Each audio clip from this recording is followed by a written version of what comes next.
Dr. Oppenlander, you spoke this morning, and you got a standing ovation when you were done. A lot of people were very impressed. But they weren't impressed enough to actually stay to hear you tonight because some people left. So some people are thinking, like, that was a great speech, you speak beautifully, your book is wonderful, but, you know, whatever. There's going to be 8 or 9 billion people on the planet in the next, whatever they say, 20, 30 years, whatever. They're saying that all these countries, as they're raising their economic standard, are eating more and more animal products.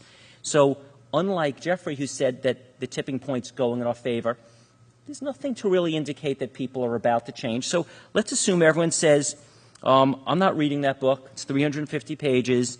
I'm not watching your video. I'm not listening to your conference. We're going to do nothing. I don't worry about this stuff. I'm not one of those people that worries. I'm going to do nothing. Nothing at all. So, Steve, you're a real downer. I just want you to know. I want to just understand why we're here and what the real concern is. So if someone says, we're going to leave things as they are, plus there's going to be a lot more people, which is definitely happening. That's not in debate. And these countries are definitely eating more animal products. That's not in debate. So if people aren't listening to your message, what is the outcome? Because, you know, a lot of people thinking it's still 72 degrees, things are pretty good, and there's a lot of channels on the internet to watch, and you can, you know, things aren't so bad. So, you know, what is the big deal? So what are you saying, if nothing changes, that you're so concerned about in the next 10, 20, or 30 years that you realistically think could happen, that we should be concerned about? Yeah, great question. Absolutely. That's sort of the heart of the entire problem, isn't it? First of all, the book is 486 pages, so they probably they'll probably have difficulty for the remainder 130 if they can't even get to that. So, no, actually, you've sort of struck on the essence of the problem, is that we have an insidious disaster that's occurring all around us, but typically it's human nature to live within a certain microcosm or a bubble, as you're alluding to, which is simply what's essentially right in front of themselves on their own plates. So there are a number of, first of all, let's talk about a number of disconnects that occur so that we can have a better platform of understanding of where we need to go and then what the time frames are that you're talking about or alluding to. I think there are a couple major disconnects that first have to be understood and appreciated and then managed. One is the disconnect that simply the choices you make in general in life can have a major impact on something else in the world. That's essentially true with any decision you make, rather than just inside your own confines. The second disconnect, once you get past that point, is that the most important category of disconnect that has the most profound effect is that of your food choice, more than any other choice you make. However, the third aspect of that, or the third disconnect, is actually the most important, which takes what I just mentioned and branches it into the final component, which is the most profound, and that is that the most important critical effect that we have on our planet is the choice of foods as it's related to animal products. Now, so the problem is that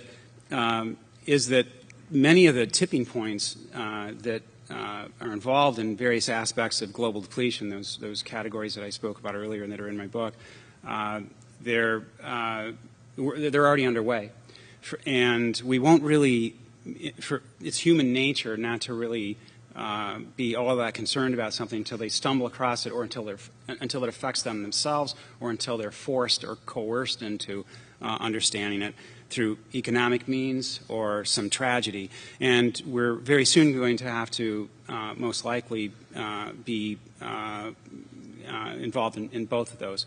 The timelines that are upon us can be specified for each area of global depletion, but the most important ones are probably climate change and water scarcity. And so the difficulty is that those timelines are not something that I just created. They're present. You can Google most of it, and yeah, they're out there. I'm not a genius and have contrived something.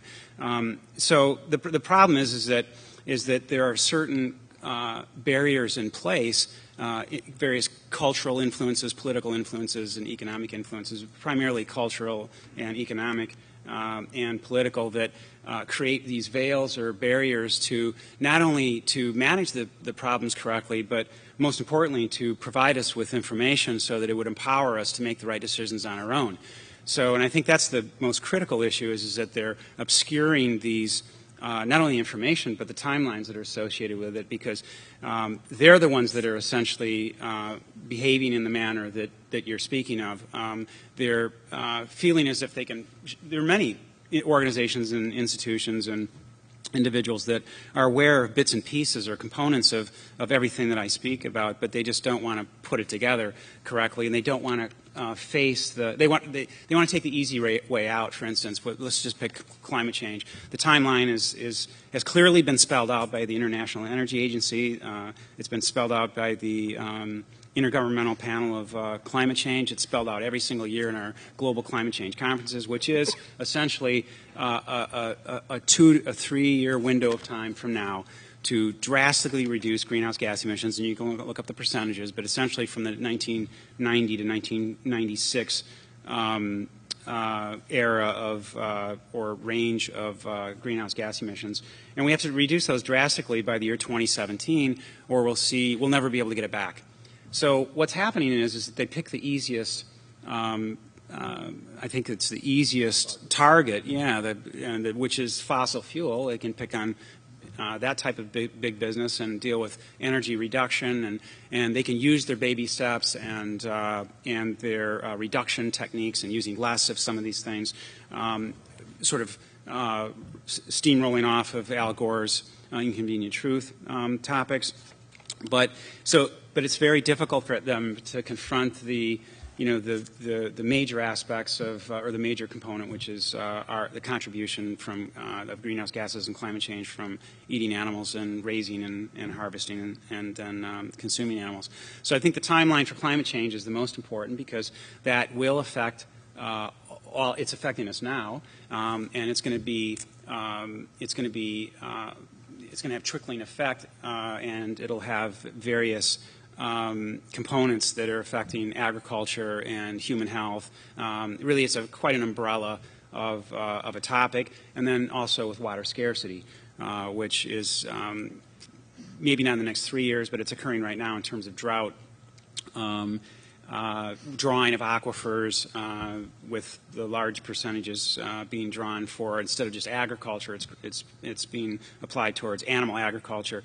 And I think that's going to take place over the next 15 years. So what's going to happen is that, right, they'll continue, humanity or the human species in general will continue on their path until they're confronted with enough chaos and enough devastation where something will be on some politician's desk, or enough of us will make the change, which is what I'm hoping for on a grassroots basis, to where we'll stay one step ahead of it. But these timelines are, to be very specific about your question, the timelines are very clear. It's within 3 years for climate change, within maybe 10 to 15 years for water scarcity, and of course land use is a large issue, and we're basically drawing off of our oceans to the point and affecting our oceans to the point where we're losing our climate regulatory mechanisms there as well.